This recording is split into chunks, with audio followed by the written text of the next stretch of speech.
జై సీతారాం. అమెరికాలోని వాళ్ళు ఎవరి సంపాదన వాళ్లే ఖర్చు పెట్టుకుంటారట. అదేం దిక్కుమాలిన ఆచారమో ఏమో. మన హిందూ మతంలో మాత్రం భార్య పిల్లల అవసరాలు తీర్చవలసిన బాధ్యత భర్తదే. పెళ్లి అయిన తర్వాత నీ సంపాదనలో ₹1 కూడా ఇంటి కోసం ఖర్చు పెట్టనని, అతనికి కూడా ఇవ్వనని ముందే తేల్చి చెప్పేయి. అలా అని అగ్రిమెంట్ రాసుకోండి. నా సిద్ధాంతం ప్రకారం స్త్రీలకు డబ్బుతో ప్రయోజనమే లేదు. అది వారికి భవిష్యత్తు రక్షణ కోసం మాత్రమే. ఒకవేళ మీ సంపాదనతోనూ మీ తండ్రి నుండి మీకు సంక్రమించిన ధనంతోనూ ఏదైనా స్థిరాస్తి కొనదలుచుకుంటే దానిని మీ అమ్మ పేరుతో మాత్రమే రిజిస్టర్ చేయించుకోండి. ఆమె అనంతరం మీకు చెందేలా రిజిస్టర్ చేయించుకోండి. బ్యాంకులో ఫిక్స్డ్ డిపాజిట్ చేసిన మీ అమ్మ పేరుతో చేయించి నామినీగా మీ పేరు పెట్టుకోండి. మీ తదనంతరం మీ సంతానానికే చెందేలా ఏర్పాట్లు చేసుకోండి. పెళ్లికి ముందు అన్నిటికీ అంగీకరించి పెళ్లి అయిన తర్వాత తోక జాడిద్దామనుకుంటారు కొందరు అతి తెలివిగాళ్లు. దానికి అతడి తండ్రిని గ్యారంటీ ఉండమనండి. ₹1000 అప్పుగా ఇవ్వాలంటేనే గ్యారంటీ లేకుండా ఇవ్వరే. అలాంటిది ఒక మనిషిని మరొక మనిషికి జీవితాంతం సుఖాన్ని ఇవ్వడానికి, అతడి వల్ల పుట్టిన పిల్లలను కనడానికి పెంచడానికి, అతడి ఇంట్లో చాకిరీ చేయడానికి, తన కూతుర్ని అప్పగించడానికి గ్యారంటీ వద్దా?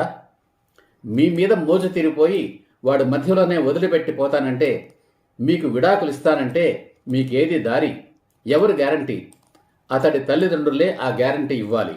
వారసత్వంగా కొడుక్కి వచ్చే ఆస్తి ఎంత ఉంటే అంత కోడలికి, అంటే మీకు, మీ అత్తగారికి ఉమ్మడిగాను, మీ అత్తగారి మరణం తరువాత మీకు, మీ సంతానానికి సంక్రమించేటట్లు తిరుగవ్రాయలేని విల్లు రాసి రిజిస్టర్ చేయమనండి.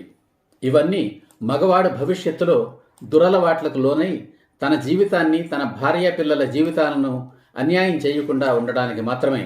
చరిత్రలో అలా చేసిన పురుష పుంగవులు లక్షల్లో కోట్లలో ఉన్నారు. ఆడవాళ్ల చదువులు, ఉద్యోగాలు తెర మీదకు వచ్చింది అటువంటి మగవాళ్ల వల్లనే.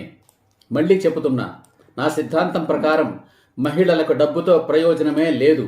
అది వారికి భవిష్యత్తు రక్షణ మాత్రమే. అప్పుడే అయిపోలేదు. వరుడు తన సంపాదనను ముందు ముందు తన చెడు అలవాట్లకు, అంటే సిగరెట్లు, త్రాగుడు, మాదక ద్రవ్యాలు, క్లబ్బులు, గర్ల్ ఫ్రెండ్స్ అని, అత్యాశతో జూదం, బెట్టింగులు, షేర్లు, అలవాటు లేని వ్యాపారాలు అని నాశనం చేయకుండా లాక్ చేయాలి. అదెలా? అతని చదువు పూర్తయి ఉద్యోగంలో చేరిన వెంటనే అతని తల్లి పేరుతో బ్యాంకులో అకౌంట్ తెరిచి అతని జీతం మొత్తం ఆమె అకౌంట్లోకి ట్రాన్స్ఫర్ అయ్యేలా ఏర్పాట్లు చేయాలి. జై హింద్. జై సీతారాం.